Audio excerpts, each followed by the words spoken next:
सभी प्रभु प्रेमियों को मेरा प्यार भरा राधे राधे। कार्तिक मास के 5 दिन, ये ध्यान रखें, इसको लिख ले। आप कार्तिक मास के 5 दिन अगर आप उन नियमों का पालन करें जो कार्तिक मास में पालन करने योग्य हैं, तो जो फल पूरा कार्तिक मास के स्नान का है, वही फल कार्तिक मास के 5 दिन, जो आखिरी के 5 दिन हैं, उसका फल आपको मिल जाता है। ये हम नहीं बता रहे हैं, ये पुण्य जो है पितामह भीष्म ने धर्मराज जी को बताया, और पूरे महीने जिनसे ना हो पाया हो उन्हें कम से कम 5 दिन ऐसा करना ही चाहिए। ये कार्तिक मास अपने आप में बड़ा पवित्र पुनीत है, और मैं तो कहूंगा आप भी कीजिए और अपने बच्चों से भी करवाइए, क्योंकि आप हैं तो अभी बच्चे कर लेंगे, कल को शायद आपके बच्चे ना करें, समझ ही नहीं पाएंगे, इतने मॉडर्न हो जाएंगे, इतने वो हो जाएंगे, शायद ना कर पाए। आप कीजिए, मैं बताता हूं नियम क्या। वैसे तो 5 दिन व्रत करना चाहिए, ब्रह्मचर्य का पालन करना चाहिए, क्रोध का त्याग करना चाहिए। मैं यह शॉर्टकट में बता रहा हूं जिससे वीडियो छोटी बने और आपको सब तक पहुंच जाए। 5 दिन जो दिन है वह कब से प्रारंभ होंगे? देव उठनी एकादशी से, और पूर्णिमा तक वो 5 दिन कंप्लीट होंगे। देव उठनी एकादशी से पूर्णिमा तक आपको यह व्रत करना है। और देव उठनी एकादशी कब है जी? आपको उस दिन से यह व्रत करना प्रारंभ कर देना है। देव उठनी एकादशी से और पूर्णिमा तक यह व्रत आपको, पूर्णिमा तक यह कार्य आपको करना है। नियम क्या है? उस दिन ही ये आपको कुरारमा सुबह 4 से ले 5 बजे तक स्नान कर लेना है। सुबह 5 में थोड़े कलयुग के लोग हैं इसलिए ले जा रहा हूं, नहीं तो 4:00 बजे तक स्नान हो जाना चाहिए। 4 से 5 तक स्नान आप कर लीजिए, हो सके तो 5 के 5 दिन व्रत रखें, अन्न नमक ग्रहण ना करें।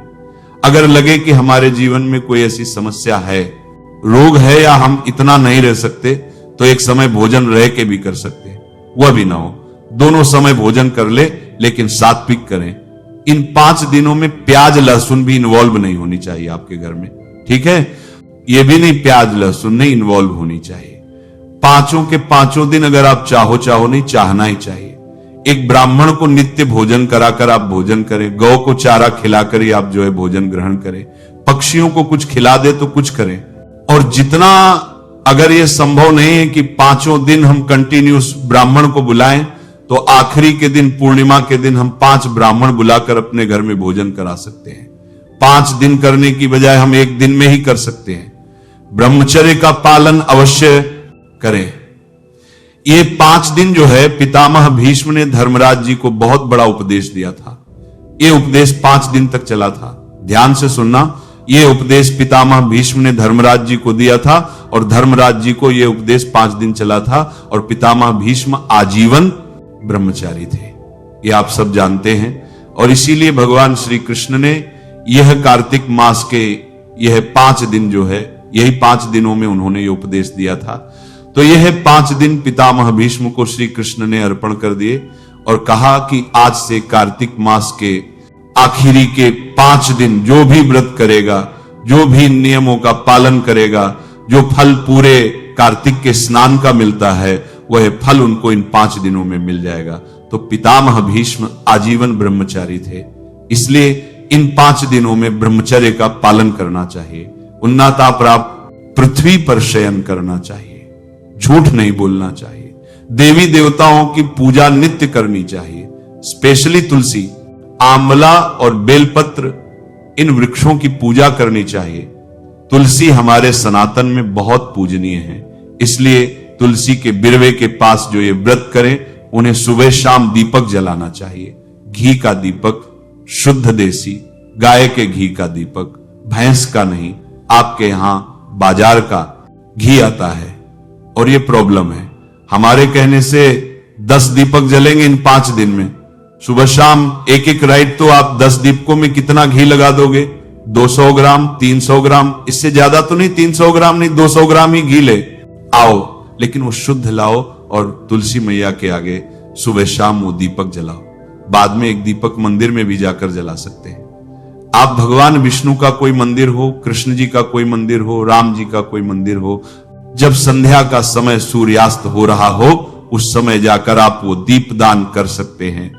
जो यमुना के तट पर रहते हैं वह यमुना जी को पूर्णिमा के दिन अवश्य दीपदान करें। जो गंगा जी के तट पर रहते हैं वह अवश्य पूर्णिमा के दिन गंगा जी को दीपदान करें। और जिन जिन के पास में आध्यात्मिक नदियां जो हैं उनको पूर्णिमा के या तो पांचों के पांचों दिन अगर संभव हो पांचों दिन तो आप पांचों दिन जाकर दीपदान करें। अगर नहीं हो तो आखिरी वाले दिन पूर्णिमा के दिन ही 5, 10, 11, 21 जितने आप दीपक वहां जला सके दीपदान करें, दीपमाला करें। इतने में ही आपका स्वर्ग निश्चित हो जाएगा। मैं लिख के दे सकता हूं, जिनको स्वर्ग जाना है वह कर ले। कार्तिक मास के 5 दिन, आखिरी 5 दिनों में यह कार्य आपको स्वर्ग मिलेगा। सच्चिदानंद रूपा विश्व तपत्या है तवेद तापत्रे विनाशाय तापत्रे विनाशाय श्री कृष्णाय वयम नमः, श्री कृष्णाय वयम नमः, श्री कृष्णाय वयम नमः, श्री कृष्णाय वयम नमः। वासुदेव सुतम देवम, वासुदेव सुतम देवम, कंस चाणूर मर्दनम, कंस चाणूर मर्दनम, देवकी परमानंदम, देवकी परमानंदम, कृष्णम वंदे जगत गुरु कृष्ण घन सर्वेश्वर सच्चिदानंद। भगवान के चरणों में कोटि कोटि नमन। उनको नमन करके भागवत प्रारंभ करते हैं। भागवत के प्रथम स्कंद में 19 अध्याय हैं। 6 प्रश्नों के साथ में 24 अवतारों का वर्णन है। द्वितीय स्कंध में 10 अध्याय हैं। सदमुक्ति क्रम मुक्ति का वर्णन है। तृतीय स्कंध में 33 अध्याय हैं जिसमें सृष्टि का वर्णन है, सर्ग वर्णन है।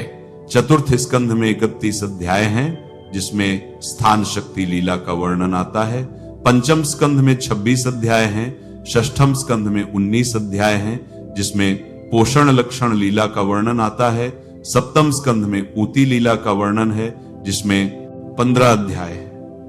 अष्टम स्कंध में 24 अध्याय हैं जिसमें मनवंतरों का वर्णन आता है और नवम स्कंध में 24 अध्याय है।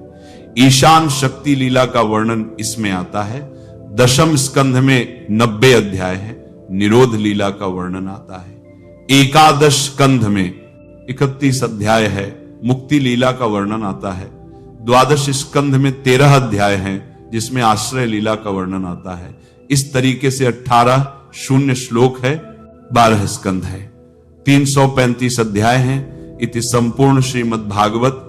सुखदेव जी महाराज जब कथा पूरी करते हैं तो राजा परीक्षित अपने स्थान से खड़े होते हैं। सुखदेव जी महाराज जी को तिलक करते हैं, साष्टांग दंडवत करते हैं, द्रव्य दक्षिणा देते हैं और प्रणाम करके गंगा के तट पर आते हैं। गंगा के तट पर कुशासन डालकर वहां पर विराजमान हो जाते हैं। कुशासन डालकर बैठकर वो भागवत का सर्प तक्षक के आने की प्रतीक्षा करते हैं। तक्षक का आना डसना यह श्राप की पूर्ति भर है।